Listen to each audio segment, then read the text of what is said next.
Je suis un homme de 45 ans et j'ai rencontré ma petite amie, une femme de 32 ans, dans un bar. Malgré notre différence d'âge, j'ai été surpris qu'elle me donne du temps.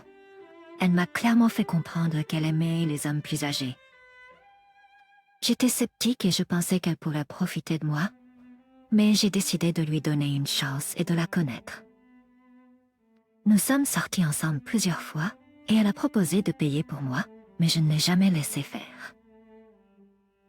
J'étais content qu'elle paie pour elle-même. Après 5 mois de rendez-vous, je lui ai offert quelque chose. C'est alors qu'elle m'a dit qu'elle avait un fils de 14 ans. J'étais contrariée qu'elle ne me l'ait pas dit plus tôt. Il vivait avec elle, mais il dormait souvent chez ses amis. C'est ce qu'elle m'a dit. Cela semblait étrange, comme si elle essayait de me faire sentir moins lourd. Mais à ce stade, j'étais déjà tombée amoureux d'elle. Nous sortions ensemble depuis des mois et tout semblait juste et égal. Elle avait son propre appartement et ne m'a jamais demandé d'argent. Je savais qu'elle ne voyait personne d'autre. Et j'avais l'impression qu'elle était sérieuse au sujet de notre relation et qu'elle voulait trouver une figure paternelle pour son fils, Steven. Nous avons donc continué à sortir ensemble pendant 3 mois de plus. Pendant ce temps, j'ai rencontré Steven et nous avons fait quelques activités ensemble en famille. Il était distant et ne semblait pas beaucoup s'en soucier, mais je comprenais cela. Cela m'a fait me demander combien d'hommes sa mère avait fréquenté depuis que son père n'était plus dans le tableau. Je lui ai posé la question quand j'ai senti que c'était le bon moment, mais elle a été offensée. Elle a prétendu n'avoir été avec que 2 hommes après le départ du père de son fils, mais je ne pouvais pas m'empêcher de penser qu'elle minimisait à quel point ces relations avaient mal tourné. Avait-elle fait croire à ces hommes qu'ils allaient devenir le nouveau père de Steven pour que tout se termine soudainement? J'avais peur, mais j'étais déjà engagée dans cette relation et envers Steven. Je vieillissais et je n'avais pas d'enfant à moi. Je voyais cela comme une opportunité d'être une figure paternelle pour quelqu'un. Nous avons continué à sortir ensemble pendant 1 mois de plus avant qu'ils ne soient expulsés de leur appartement. C'était effrayant, mais cela m'a aussi fait réaliser à quel point je tenais à eux et à quel point j'étais prêt à les aider en cas de besoin. Ils emménagé chez moi. J'aimais cette maison que j'avais grandi et mes parents me l'avaient laissée. Elle avait 3 chambres, 2 salles de bain, une longue allée et environ 2 acres de terrain. C'était un gros risque de laisser cette femme et son fils emménager avec moi, mais c'était ce que je voulais. Nous avons immédiatement commencé à avoir des soirées jeux en famille et des conversations autour de repas faits maison. J'étais étonnée de voir à quel point nous nous entendions bien. Au cours des 2 années suivantes, je suis devenue une figure paternelle pour Steven. Il voulait même faire des choses juste avec moi et lui. Nous sommes allés pêcher dans des arcades à la plage et même dans des endroits comme Home Depot. Je lui ai appris autant que possible sur les réparations à la maison et les projets de bricolage. Sa mère et moi avions une excellente relation basée sur la communication, le rire et l'amour. Environ 1 an après le remménagement, elle a commencé à sortir plus souvent. Elle sortait avec des amis du travail pendant que je m'occupais de Steven. J'aurais dû vérifier son téléphone de temps en temps ou quelque chose comme ça. Je pensais que ce serait bizarre de demander, même si j'ai remarqué un comportement honteux de sa part. Son téléphone était comme sa bouée de sauvetage. Elle en avait besoin pour le travail, et notre relation était basée sur la confiance. Je n'avais pas envie d'être son parent, de vérifier son téléphone ou de lui poser des questions. Une nuit, Steven dormait chez un ami et j'étais en retard pour rentrer du travail. J'ai dit à ma petite amie que je ne rentrerais pas avant minuit quand mon remplaçant arriverait, mais notre patron est en fait arrivé vers 21h15 quand il a entendu que j'étais coincée là-bas si tard. Il a comblé le vide pour moi. J'étais soulagée et heureux en rentrant chez moi pour surprendre ma petite amie dans une maison vide. Quand je suis arrivée, j'ai déverrouillé la porte et je suis entrée pour trouver ma petite amie et AP, en train de s'habiller frénétiquement dans le salon. Le canapé-lit était sorti et ils étaient à moitié en train de regarder un film. Ma petite amie n'a fait que jurer et a demandé à AP de partir pour qu'elle puisse me parler espérant que cela me ferait le laisser partir paisiblement. Je l'ai fait parce que toute ma colère était dirigée vers elle. Je lui ai crié dessus, demandant ce qu'elle pensait. J'ai demandé s'ils avaient eu des relations sexuelles. Elle voulait dire non, mais c'était très évident que c'était un mensonge. Elle savait qu'elle ne pouvait pas mentir. Elle savait que je ne la croirais pas. Je venais de la surprendre nue avec un autre homme, se prélassant comme s'ils avaient jusqu'à minuit avant que je rentre. Ma petite amie me dit qu'elle voulait me parler d'avoir une relation ouverte où nous pourrions chacun ramener qui nous voulions pour coucher. J'ai crié mon incrédulité. C'était dégoûtant et pas du tout ce que j'imaginais pour la famille que nous étions en train de construire. Je lui ai dit de partir, mais elle m'a supplié de les laisser rester. Je lui ai dit que je n'avais rien dit à Stephen de partir. Elle était très contrariée et m'a dit qu'elle n'autoriserait pas son fils à rester ici sans elle. Je lui ai demandé pourquoi elle était si égoïste. Assez égoïste pour me tromper, assez égoïste pour vouloir coucher avec d'autres hommes et assez égoïste pour emmener son fils dans les rues avec elle, alors qu'elle savait qu'elle pouvait me faire confiance et qu'il serait en sécurité. Eh bien, on aurait dit que mes mots l'ont touché, mais elle a insisté pour venir le chercher le lendemain quand il rentrerait de chez son ami. Pour la faire partir, j'ai accepté, mais quand il est revenu après le départ de sa mère, je lui ai dit ce qui se passait. Il a dit qu'il n'était pas surpris, juste contrarié parce que sa mère avait déjà fait ça avant.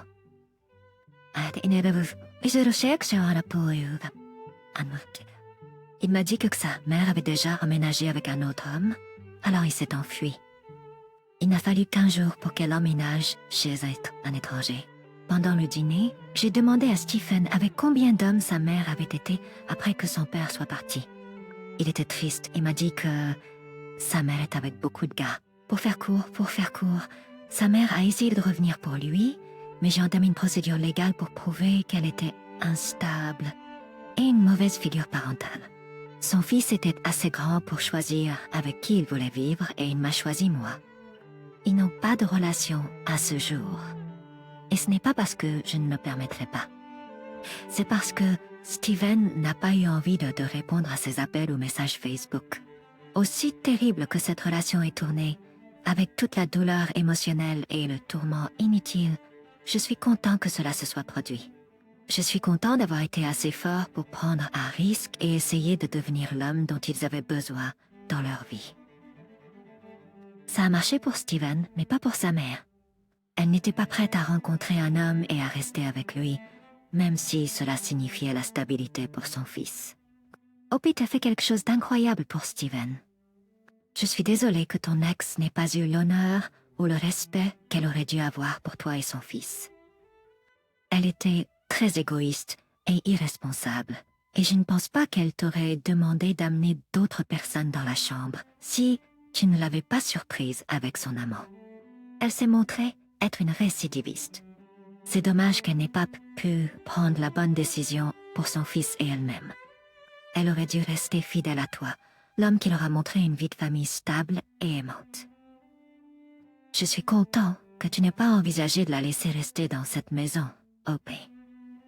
Tu savais que tu devais être là pour son fils, mais elle était seule. Ses actions ont prouvé qu'elle ne vous a pas du tout pris en compte. Je pense que tu as géré cela parfaitement pour que Stephen puisse revenir vers toi et que tu puisses suivre les étapes légales appropriées pour l'aider à changer de vie. Merci d'avoir partagé cette histoire avec nous. Maintenant, passons à notre prochaine histoire pour aujourd'hui. Ma femme, 34 ans et moi avions un mariage correct, mais après 7 ans, nous étions assez détendus l'un vers l'autre. Elle était occupée sur son téléphone. Je pensais que c'était pour jouer à des jeux ou discuter avec des amis du travail. En dehors de ses habitudes sur son téléphone, elle avait une très mauvaise habitude de conduire trop vite sur le chemin de travail. Une nuit, elle est rentrée à la maison secouée et très bouleversée. Elle a dit qu'elle avait été arrêtée par le shérif pour excès de vitesse, qu'il avait été très méchant avec elle et avait violé ses droits. Un exemple étant qu'il lui a dit qu'il l'arrêterait si elle ne baissait pas complètement sa vitre. C'est certainement une violation de ses droits et il ne peut pas vraiment faire ça. et non ça. J'ai commencé à m'énerver, alors j'ai demandé la suite de l'histoire. Elle m'a juste dit qu'elle s'en était sortie avec un avertissement. Ça m'a beaucoup surpris. J'ai demandé à quelle vitesse elle allait, et elle ne s'en souvenait pas. Elle était soudainement beaucoup plus calme, souriant dans la cuisine. J'ai demandé si elle allait bien, et elle a dit que oui, elle allait bien, elle était juste contente d'avoir eu un avertissement. Elle était en train de jouer. J'ai été totalement pris au dépourvu par son comportement étrange. Elle était vraiment bouleversée, et puis en quelques instants, elle souriait et était satisfaite. Je ne l'avais jamais vue agir de cette façon, mais je l'ai laissé tomber. Ce n'est que plus d'un an plus tard que ma femme est sortie boire avec des collègues. Elle sortait seule plusieurs fois par mois. J'étais chez mon amie quand j'ai reçu un appel de l'amie de ma femme, nommée Ray. Elle a dit qu'elle était dans la voiture avec elle sur le chemin du retour, mais que ma femme avait été arrêtée par le shérif et que Ray pensait qu'elle allait être arrêtée pour conduite en état d'ivresse. Elle a suggéré que je vienne les chercher ainsi que la voiture. J'ai demandé où ils étaient et elle a commencé à taper, mais elle s'est arrêtée. 15 minutes se sont écoulées avant qu'elle ne m'envoie un texto. Tant pis, il l'a laissé partir. Je vais pas y croire. Elle a été simplement avertie pour excès de vitesse par le même homme et il l'a laissé partir après l'avoir attrapée en train de conduire en état d'ivresse. Ça n'avait aucun sens. Quand ma femme est rentrée à la maison, elle était trop ivre et fatiguée pour pas ne pas le faire. Le lendemain matin, je lui ai demandé comment elle avait réussi à éviter à inviter au TUI. Elle était confuse et a dit qu'elle se souvenait à peine de ce qui s'était passé. Elle était juste contente d'en être sortie indemne et m'a promis qu'elle ne se comporterait plus de manière aussi irresponsable. J'ai oublié cette histoire jusqu'à ce que Ray me recontacte 4 mois plus tard. Elle m'a dit que ma femme lui avait avoué quelque chose cette nuit-là, alors qu'elle était ivre. Le shérif était apparemment sous le charme d'elle, car la première fois qu'il l'a arrêtée, elle lui a montré ses seins. J'ai paniqué. Je lui ai demandé si elle plaisantait ou si elle pensait que ma femme plaisantait, car je n'arrivais pas à y croire. Elle a répondu en disant que ma femme avait l'air complètement honnête. Quand elle était ivre et arrêtée hier soir, il lui a demandé de sortir de la voiture et ils ont marché jusqu'à l'arrière de la voiture de patrouille. Aucune des 3 femmes dans la voiture de ma femme ne pouvait voir ce qui se passait et elles étaient trop nerveuses pour sortir. Ma femme est revenue environ 10 minutes plus tard et tout allait bien. Elle a fait promettre à ses amis de ne rien dire à moi ni à personne car elle aimait aussi le shérif. J'ai dû m'asseoir, je pensais que je n'allais pas survivre à ça. Tout ce que je pouvais raconter, Pesach, n'étais-je pas assez bien? Je me sentais horrible, stupide et trahie. Son amie s'est excusée et a dit qu'elle ne m'avait pas dit pendant si longtemps, car elle ne pensait pas que ma femme voyait toujours le shérif jusqu'à hier soir. Maintenant, elle en était sûre, car elle a pris une photo d'eux en train de se câliner dans son lit. Ma femme lui a dit qu'il était un amant incroyable et elle ne pouvait pas résister à partager son secret heureux avec elle. Évidemment, elle ne voulait toujours pas que Ray me le dise, mais elle savait que je méritais de connaître la vérité. Je lui ai demandé de m'envoyer la photo qu'elle avait envoyée et elle avait justement pris une capture d'écran. Je l'ai ouvert et déjà accroché. Je suis allée au travail de ma femme en passant devant la réceptionniste, directement jusqu'à son bureau pour lui crier qu'elle m'avait trompée avec le shérif. Elle a crié non et a commencé à chuchoter, essayant de me faire parler plus bas. Je me suis reculée en criant, annonçant que j'avais la preuve qu'elle avait couché avec le shérif. Elle est restée là en rougissant. Elle a gigoté, croisé les bras, puis a attrapé ses affaires et a quitté le bâtiment. Je me sentais bien en la suivant sous le regard de toutes les personnes avec qui elle travaillait. Dehors, nous avons eu une énorme dispute où elle a essayé de dire que je l'avais humiliée au travail alors que je n'avais pas besoin de faire ça. J'ai dit qu'elle méritait ça et, pire encore, et je lui ai montré la photo. Son visage s'est tordu jusqu'à ce qu'elle le couvre de ses mains. Elle a sangloté. Je l'ai laissé là et je suis au poste de police en leur montrant la photo. Puis le shérif est sorti. Je lui ai montré la photo et je lui ai dit que j'avais l'intention de tout faire en mon pouvoir pour lui arracher ce badge de sa poitrine. Tout ce qu'il a fallu, c'est une enquête interne, avec un coup d'œil sur les images de la caméra corporelle des arrêts avec ma femme. On pouvait voir ses mains en train de caresser sa poitrine avant qu'il ne se souvienne d'éteindre la caméra. Il s'attendait pas à se faire prendre. Tenait licencié et écrivait inconduite. Ma photo a prouvé qu'elle couchait avec lui. Donc dans le divorce, elle a été ordonnée de me verser une pension alimentaire et de quitter la maison. C'est un énorme soulagement. Tout au long de notre séparation et de notre divorce, ma femme a juré qu'elle ne voulait même pas être avec le shérif. Elle a dit qu'elle l'avait fait pour éviter la prison et qu'elle devait continuer l'affaire pour l'empêcher de ressortir de vieilles preuves et de l'arrêter.